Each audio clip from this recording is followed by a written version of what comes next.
Is it water with the sheep in the box? I've put off making this video for a while because I wasn't sure how to effectively discuss this issue, but it needs to be done, so I suppose here we are, I'm giving it a shot. There's a lot of often deserved animosity between generations in the West. You have the okay boomer stuff, the weird memes about how millennials are lazy even though millennials work harder than previous generations, the resentment younger generations have of older generations for their relative wealth and power, as well as basically fucking the economy and the planet for generations to come, screwing over your grandkids in order to boost your own wealth and so on, though I would argue that the weird animosity some millennials have for Zoomers is unnecessary and illogical, and don't get me wrong, there's definitely a lot to be said for that kind of stuff. It's undeniable that life for the average baby boomer was significantly easier and more comfortable than life for the average millennial or Gen Z kid, and I've talked before about the fact that at my age my parents had already bought their own house, and my mum was able to take time off work to raise me, and likewise my grandparents were able to buy a really nice house and live a decent lifestyle with new cars every couple of years on pretty basic working class incomes in the 60s, which in many ways is a utopian dream for young people nowadays. However, it must be acknowledged that averages and opportunities are not certainties, and whilst it's cathartic to go on a tirade about entitled boomers, it must come with the caveat that this is a massive generalization and we must avoid treating groups of people as statistic in the same way a capitalist might. Likewise, whilst the statistics do show that older people are generally less socially progressive and more likely to vote for more right-wing, conservative and or potentially harmful policies, and in fact if trends continue the Tories will be out of supporters in the space of a generation, considering that most of their base is over 60, that's not true for all elderly people, and even if it was, we can and should still fight for their basic human rights and dignity, because these things should be universal, not based on how much we like a person. We like to bash boomers for Thatcherism, Reaganism, etc., just as we often do with those who have bought into any extreme and harmful ideology, but we must acknowledge that they are often victims of propaganda, and, well, it's never been the position of the mainstream left that those who oppose us just don't deserve basic rights or to live a decent life. Shockingly, I also believe that fascists deserve healthcare, because I believe that everyone deserves healthcare. To that end, I would like to present to you what is, in my opinion, a pretty strong case for the ways in which capitalism ruined retirement and old age, not just for today's old people, the boomers and what have you, but continues to do so for future generations, to the point where in the not too distant future, the very concept of retirement may begin to seem like a far-off utopian leftist fantasy, to the point where it's being considered by the current British government that perhaps raising the retirement age to a level above that which was set at its inception in 1908 and also just 3 years before the average age of death might be a good idea. I'll also speculate on better, more effective and more humane ways to treat our elders, who, it must not be forgotten, were the workers of yesterday, just as we, the workers of today, are the elderly of tomorrow, and ruminate on the philosophy that brought us to this point. Speaking of retirement, I suppose that's as good a place to start as any.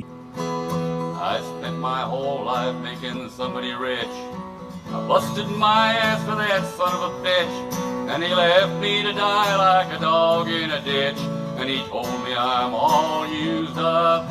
He used up my labor, he used up my time. He plundered my body and squandered my mind, and gave me a pension of handouts and wine, and told me I'm all used up.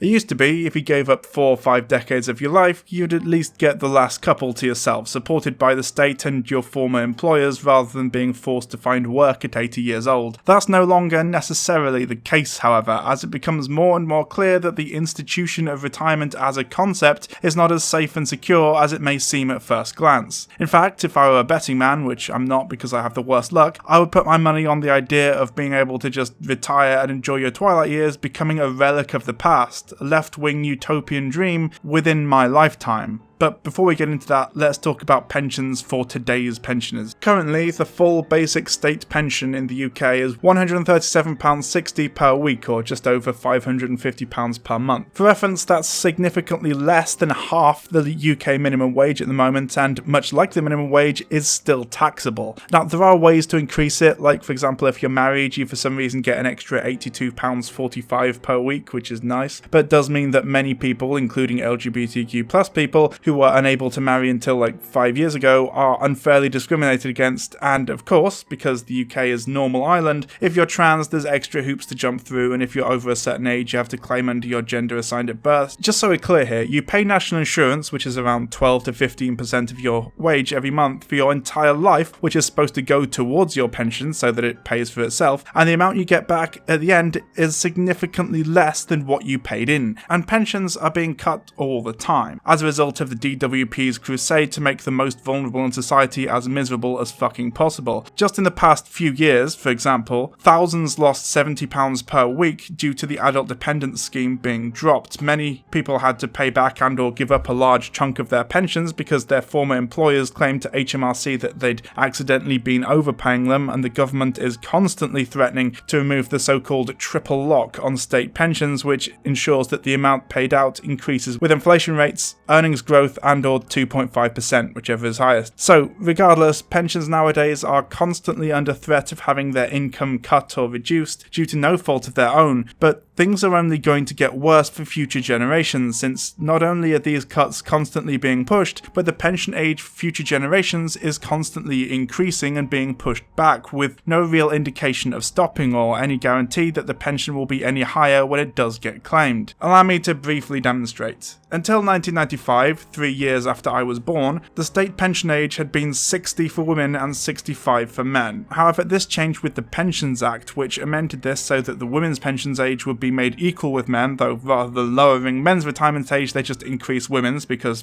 of course. This policy was set to begin to be phased in from 2010. In 2006, 4 years before the last policy had even begun to be implemented, a cross-party parliamentary report again recommended equalisation of ages on the basis of equal treatment of both sexes, as well as recommending a rise in the state pension age for both men and women to 68 between 2024 and 2046, reasoning that people would be living longer in the future. This was put into effect by the Pensions Act 2007. However, when the Conservative and Liberal Democrat coalition took power, the Pensions Act 2011 accelerated the rise of the state pension age to 66 for both men and women by the 6th of October 2020. Under the Pensions Act 2014, the coalition government again accelerated the state pension age to 67 by the 6th of April 2028. For context, I will reach 65 in the year 2058, meaning that even if nothing changes going forward, I will still be retiring years later than my parents will. This will only continue to rise, and in fact, relatively recently, government ministers were very seriously considering increasing retirement again to 75. The original law that established retirement in the UK, the Old Age Pensions Act of 1908, set the retirement age at 70 years old, meaning that if this became law, our old people would be worse off than they were over 100 years ago. Oh, and just so you know, in the UK the average life expectancy is 79 for men and 83 for women. So for those of you who are good at maths, if we assume that someone enters the workforce at 21 immediately after finishing university, that's 54 years sacrificing your time, body and mind on the altar of capitalism, being exploited by the capitalist class, and in return you get between 4 and 8 years to do what you want with your life, to rest, to live out your days in relative peace, free from the struggles of this world and its economic structures. That's what awaits me, and it hits particularly hard, knowing family members who are able to retire at 60 a full 15 years before I'll ever be able to, and knowing that the 20 or so years that they were granted to enjoy their retirement will be a pipe dream for anyone of my generation. And all this, knowing that statistically people of my generation work harder and longer than previous generations right now, and not only do we get less compensation in terms of time and money in our youth, but we've also had years of our lives stolen at the end of our lives, when we should be spending time with our families, helping raise our grandkids, doing all the things we weren't able to whilst we were working, before we get too old and eventually die, leaving future generations to suffer potentially even worse fates unless either we undo the damage that has been done or they do. My kids are in hock to a god you call work, slaving their lives out for some other jerk. Yeah, my youngest in Frisco just made shipping clerk, and he don't know I'm all used up. I young people reaching for power and gold, but don't have respect for anything old. For pennies they're bought and for promises sold. someday they'll all be used up. The reason for this, of course, is obvious to anyone who's been paying attention, and is the same as the reasoning behind the devastation of disability benefit in recent years. If you're unable to work, you're viewed as useless, a nuisance, but since you can't just be exterminated or something, even the Tories can't openly advocate for eugenics anymore, they'll just make life as difficult as possible for you until you either die or are forced into work, even when you're not really able to. Many countries across the world have responded to their aging population problems, which is the fault of failing to support young parents, by the way. If young people can't afford to have kids, less people will be having kids, and there will be fewer younger people than older people, by increasing retirement ages and attempting to encourage more older people back into the workforce. There's this idea that the elderly, just like the disabled, are worthless and a burden on society because they don't work, and that is extremely telling, because work in this context doesn't mean actually doing something that benefits society, it means making money for some capitalist wankstain. They're not trying to get the elderly to go into teaching, helping others, maintaining public spaces, or anything like that. No, that would be ridiculous. What they actually want is for old people to do whatever jobs they were doing before retirement, just for longer. Because after working for 50 years of your life to make somebody else rich, you don't deserve a break. Fuck you. Keep grinding your body and soul into dust until you literally drop down fucking dead, slacker. You can tell that this is primarily ideologically driven, of course, not to mention short-sighted. The automation revolution is on the horizon. Most of us are going to have our jobs replaced by machine or algorithm within the next few decades, but we're trying to expand the workforce rather than preemptively reducing it to avoid massive societal collapse in a few years' time. I'm sure that'll end well for everyone involved. The point here is simple. People can and do have worth outside of what labour they produce, and those who cannot or can no longer produce or work in the same way as they once did are not worthless. They deserve kindness, empathy, and above all, decency and respect. Your ability to make somebody else money through selling labour doesn't make you more worthy of a decent standard of living, but even if it did, the elderly did do that for literally decades of their lives. Don't they deserve a few years at the end of their lives to rest and to enjoy what time they have left? Nah, fuck that. Here's your shovel, Grandad. Back into the mine shaft with you. If you're gonna die anyway, it may as well be a black lung. They use up the oil, they use up the trees, they use up the air and they use up the sea. Well, how about you, friend, and how about me?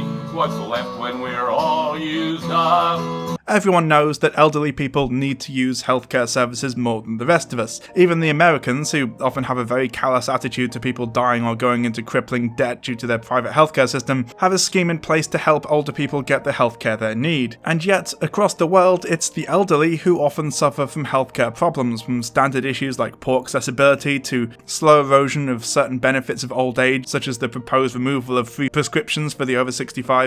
Age UK is worried that scrapping free prescription charges for 60 to 65-year-olds is likely to exacerbate existing health inequalities that have a devastating impact on many people's health, especially if they are hard up but have incomes above the benefits line. The charity is deeply concerned that this is the age at which the chances of living with one or more long-term conditions significantly increases, so people are much more likely to need to take multiple medicines. With many already struggling to meet basic living costs, this levy on poor health could prevent them from managing their conditions. The charity fears that some in this position may be reluctant to act on symptoms, seek medical advice or get a diagnosis for fear that they will be unable to afford long-term symptom relieving or even in some cases life-saving medication. However, it's in social care where the inequalities are most stark. Social care is in large part, but not entirely, funded and regulated by the UK's National Health Service, but usually you or your family will have to pay for at least some of it out of pocket unless you can get a specific outcome from a care needs assessment, which unsurprisingly is difficult to attain, just like the disability needs assessment, because whilst it exists, the government don't want to make it too easy for your loved ones to attain a basic standard of living, of course. That would be socialism. So most people end up paying, and it's not cheap by any stretch, forcing family members of the person in need to either go destitute, put them in cheaper, probably worse care, drain their savings, borrow the money, or, and this is the most common option, sell the old person's home in order to sell fees, robbing both themselves and any future generations of any potential inheritance, which is one of of the only ways younger people nowadays will ever be able to own property, thus essentially just taking more capital out of the hands of the people and into the hands of the banks to be sold off and probably auctioned off as a buy-to-let. You ever watch a TV show or movie and the characters joke about sending an elderly family member to live in a home? How it's used as a kind of threat, like, don't piss me off, or I'm putting you in a home, old man. You ever think about how fucked up that is? Care homes are supposed to be positive, a place where a person who requires full-time care and assistance can get it and be surrounded by others in the same boat. A retirement home should be like a hotel with extra steps, and to be fair, the best ones are, though as we just mentioned, that depends entirely on how much you can pay, and if you're not that rich or have no property to sell, which is the case for more and more people the older we all get, and the closer to retirement the generations who are able to buy property during their working lives get, the quality of care you or your loved ones may receive can be pitifully low, and the fact that we just kind of accept that without question is, well, kind of the problem, right? 1 in 3 nursing homes has failed its official inspection in results described by the care watchdog as worrying and by the government's care minister as completely unacceptable. The Care Quality Commission said that of 4,000 nursing homes which care for the most vulnerable people at the end of their lives, 32% have been rated inadequate or requires improvement, and 37% have been told that they must improve safety. The regulator warned that social care was in a precarious state, and according to Age UK, the results leave elderly people and their families playing Russian roulette when they choose a nursing home or other care service. Inspectors making unannounced visits to care homes found medicines being administered unsafely, alarm calls going unanswered, and residents not getting help to eat or use the toilet. Some residents were found to have been woken up by night shift care workers, washed and then put back to bed, apparently to make life easier for staff. Andrea Sutcliffe, Chief Inspector of Adult Social Care, the Care Quality Commission, which carried out the inspections, said such practice showed a fundamental lack of dignity and respect. She admitted disappointment that only 1 in 50 of all care services had managed to achieve the top rating of outstanding. A large part of this is the fact that due to the high costs, a lot of care homes will try to cut corners in terms of staff, facilities, or indeed wages, meaning that often the people caring for your grandparents may be overworked, underpaid, and not really motivated to do a great job either way. Everyone I know who's worked in care has had that co-worker who just doesn't give a shit because they're being paid poverty wages for ridiculously hard work, and whilst that sucks, in many ways, can you blame them? If you judge someone to be worth no more than the minimum wage, then they will do the minimum work required, or sometimes even less. It's not that I'm lazy, it's that I just don't care. Don't care? It's a problem of motivation, all right? Now, if I work my ass off and Initech ships a few extra units, I don't see another dime. So where's the motivation? That's my only real motivation, is not to be hassled. That and the fear of losing my job, but you know, Bob, that'll only make someone work just hard enough not to get fired. Care in the UK is a national disgrace, and we should talk about the failure of the government to look after those in the most need much more than we currently do. It should be a national scandal, but it isn't, and that's really rather concerning because it implies that not enough people really, well, care. I'll finish my life in this crummy hotel. It's lousy with bugs and my God, what a smell. But my plumbing still works and I'm clear as a bell. Don't tell me I'm all used up. Outside my window the world passes by, gives me a handout and spits in my eye, and no one can tell me cause no one knows why. I'm living but I'm all used up. Look, I'm not going to pretend that old people are as oppressed as people of other marginalised groups, but the point of intersectionality is to take a look at the ways systemic oppression can affect people in a number of overlapping ways, and one of those is ageism, stemming from a number of things, one of which I mentioned earlier. We as a society have been told and subtly indoctrinated into thinking that if you can't work, if you can't be productive, then you are in some way lesser or become fair game for criticism or attack. This comes from a similar place to ableism, and of course, as more elderly people suffer from health problems, often they suffer from ableism as well due to later life disabilities. Let's discuss ageism then. To pieces, just when it's time to have fun. We fall to pieces from all that work that we've done.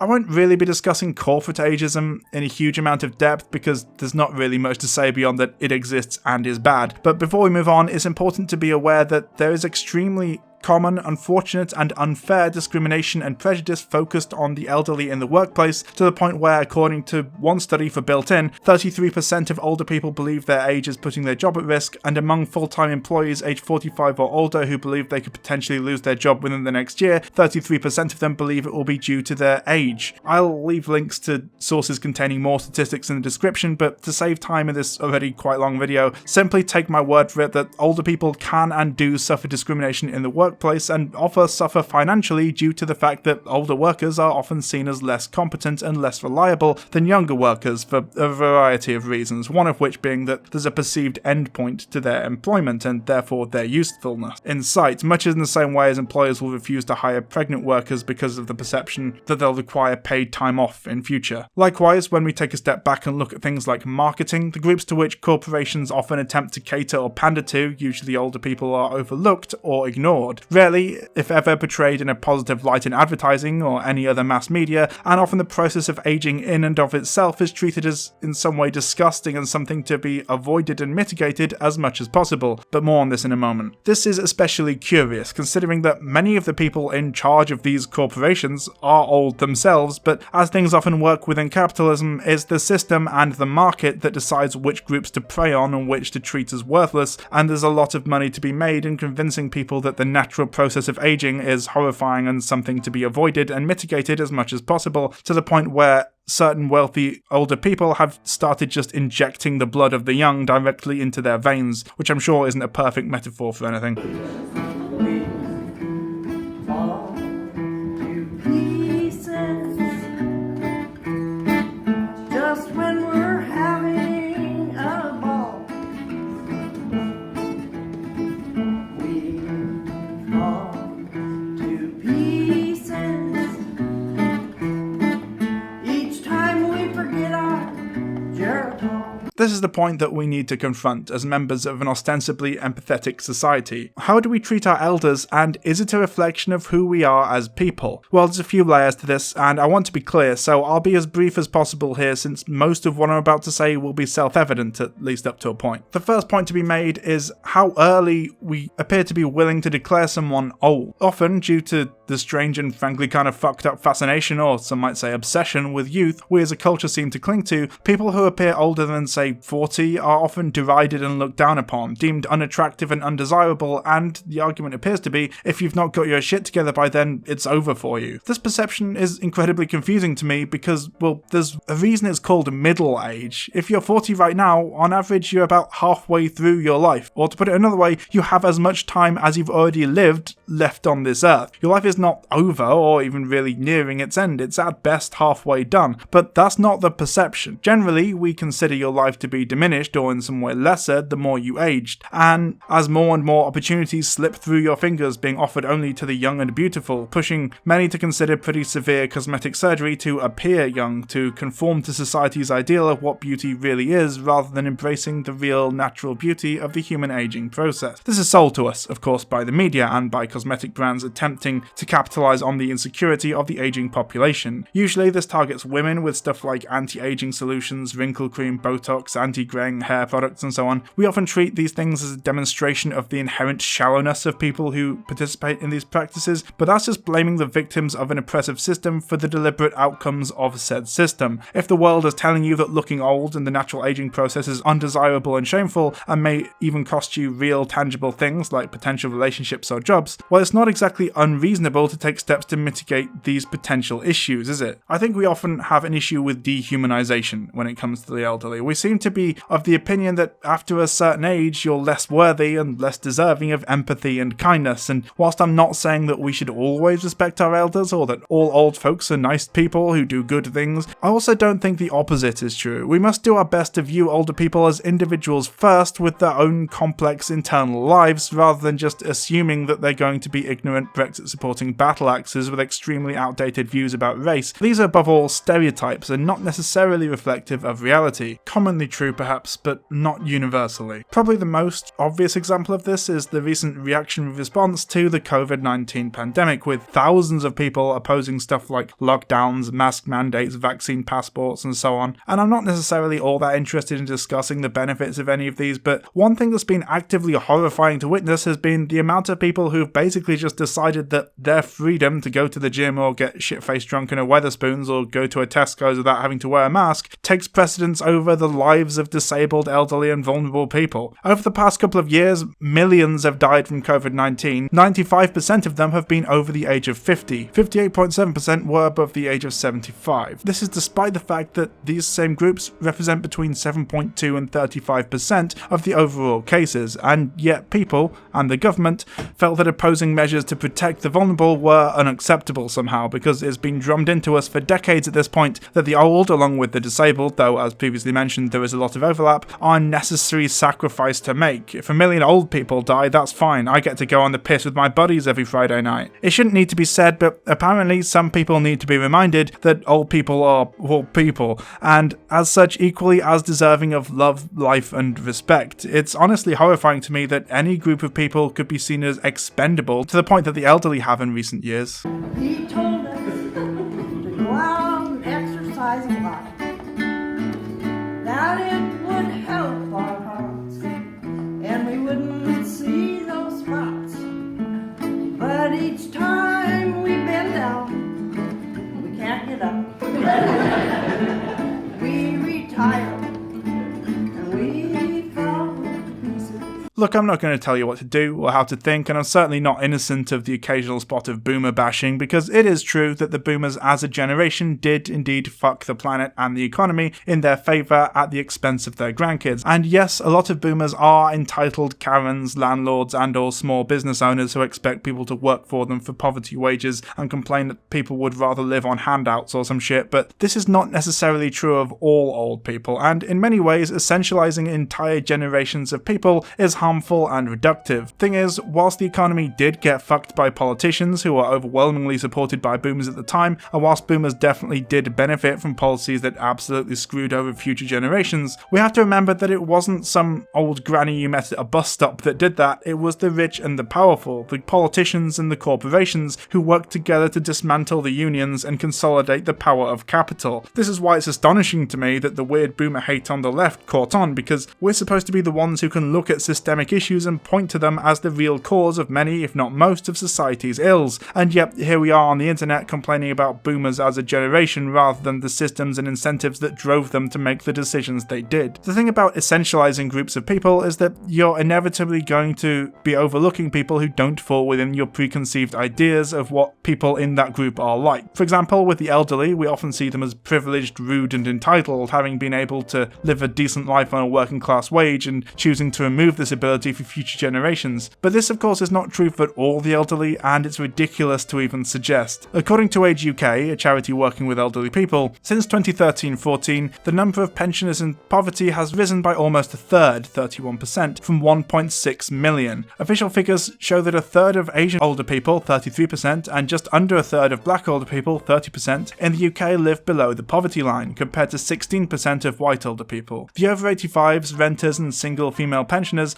are also at greater risk of poverty than the older population as a whole. The total number of older people living in poverty in the UK now stands at 2.1 million. And this is not to mention the fact that many elderly people are really very far left and or are unhappy with the way things turned out or were handled by politicians in their youth. Anyone who's been to a meeting of the IWW anytime recently will be aware that a lot of the members are elderly anarchists, who are great, don't get me wrong, but I've spent a lot of my time discussing the prevalence of white dog shit since the 80s with old fellas in pubs after union meetings, and let's not forget that the old people of today were the young people of yesteryear, and a lot of young people of yesteryear were often radical as hell. Perhaps not as radical as the generation that preceded them, or even the one that succeeded them. Many of both groups are still part of the larger group, the elderly though, remember? But to write them all off as privileged reactionaries is reductive and unhelpful, especially since when people say boomers, most of the time they just mean old people, and that's just categorically untrue. Anecdote time. Let me tell tell you about my beloved, sadly no longer with us, grandmother. Now, it's definitely true that my grandparents lived in a more hospitable economic climate. As mentioned previously, they were able to buy a home and raise 5 kids and live a pretty decent life on a working class income, but that doesn't necessarily mean that they were politically inactive or reactionary or content with what they had. My grandmother helped organise and participate in strike action in her place of work in the 70s and once described herself to me when I asked her about it as red as they come. She was always generous, loving and passionate about kindness. She was a lifelong Labour voter until Blair betrayed the party. After my grandfather was put in a home and eventually passed away, she was left basically destitute, her bills barely being covered by her pension, and she often sat in her house in the cold because she could no longer afford to have the heating on as much. She of course had a lot of love and support, emotional and financial, from my family,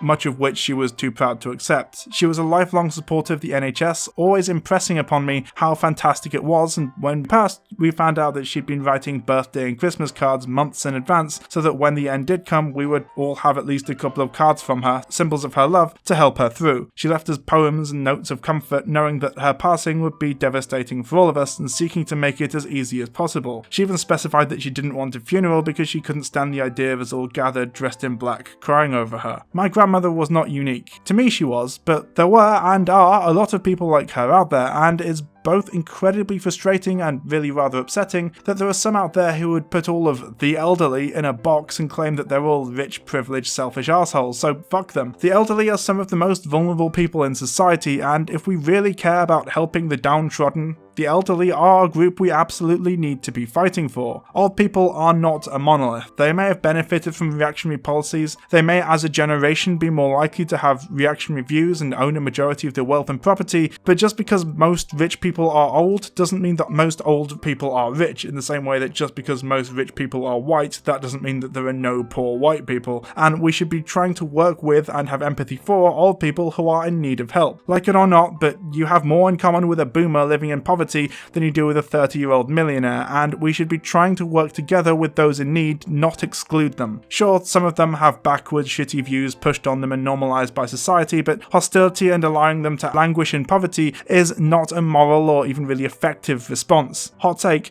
some old fella living up the street from you, barely scraping by on his government pension after decades of labour, is more your comrade than the internet Nazis debate bro seems so keen to bring over to the left, so maybe it might be worth going out in your local community and engaging with them rather than trying to court Lauren Southern on Twitch.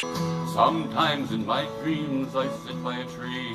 My life is a book of how things used to be, and kids gather around and they listen to me, and they don't think I'm all used up. And there's songs and there's laughter and things I can do, and all that I've learned I can give back to you, and I'd give my last breath just to make it come true. And no, I'm not all used up. If there's nothing else you take from this video, I hope you now have a better understanding of some of the biases we often hold as a society regarding the elderly, and crucially that we need to overcome and resist these biases sooner rather than later, because one day, though it may be quite a way off, you, the viewer, will be the old people having to deal with your grandkids' generation and their views of old people. What will they be learning about old people from their parents, and what will your kids learn about them from you? People deserve a rest and an easy life after decades on this earth. We in the UK decided this in 1908, and yet we've slowly been slipping further and further backwards in that respect. Do not let the concept of a retirement or pension slip away to become the stuff of utopian dreams of leftists of the future. They were fought and died for in the past, they cannot be lost in the future. The people in power, both corporate and political, will do everything they can to erode and remove all workers' rights, but don't let them do so without resistance. Unless of course you'd be okay with getting like 5 years retirement before you die, probably less considering the extra years of stress and strain an extra 15 years of work will put on your body and mind. Healthcare is fucked as it is, and I actually did make a previous video about how capitalism ruins your healthcare, but it's important that we make sure it remains accessible, high quality and affordable for even, and indeed especially, the most vulnerable in society. Likewise, we should incentivize hard work and inspire workers to do essential work like health and social care, because to a greater extent, you do indeed get what you pay for, and most people will work for the level of pay they they receive. And finally, we need to unlearn a lot of the stigma and prejudice we have towards older people and the elderly, because that's what underpins so much of this. Start buying into and accepting the propaganda pushed on you by the capitalist classes, and start to view boomers, older people, etc. as fellow workers, potential comrades, and above all, people with complex internal lives and important perspectives on things. Sure, boomer jokes are fine, and a lot of old people are definitely shitheads, but by the same token, many of the activists of yesterday are the elderly of today, and old people are not a monolith, so we should endeavour to stop treating them as such. Old people are people, and we need to stop dehumanising them if we want to do a better job of passing the world to future generations than the made-up version of boomers we all seem to have in our heads. As Terry Pratchett once said, evil begins when you begin to treat people as things. That goes for marginalised groups of all kinds and, I would argue, the elderly. Remember that just as the elderly of today were the youth of yesterday, you, the person watching this, the youth of today, are destined to be the elderly of tomorrow. Let's make ours a world worth growing old in, eh? Whatever you say, boomer. Okay, boomer. Yeah, boomer. Whatever you say, boomer. Okay, boomer. Yeah, boomer. Whatever you say, boomer.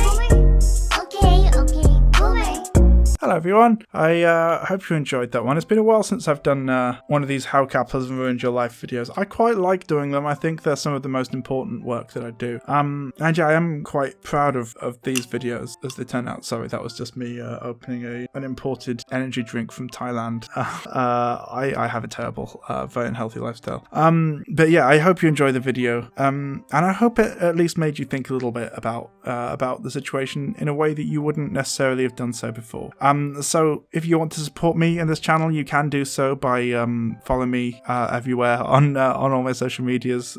You can subscribe to me on Patreon if you want to bung me an extra couple of quid. If you pay me $1, your name appears on screen like this. If you pay me $2, I'll read out your name at the end of the credits, which I'll do after this whole spiel. If you give me $5 or more, you get more sort of behind the scenes things. I'm thinking of shaking the Patreon up a bit. I think it's got a bit stale, so I think I might start doing exclusive Patreon content at some point, maybe like commentaries on some of my older videos, or like exclusive like shorter videos on Patreon or something. But anyway, at the moment, if you pay $5 or more, you get behind the scenes stuff, which, as I said, may at some point include extra videos.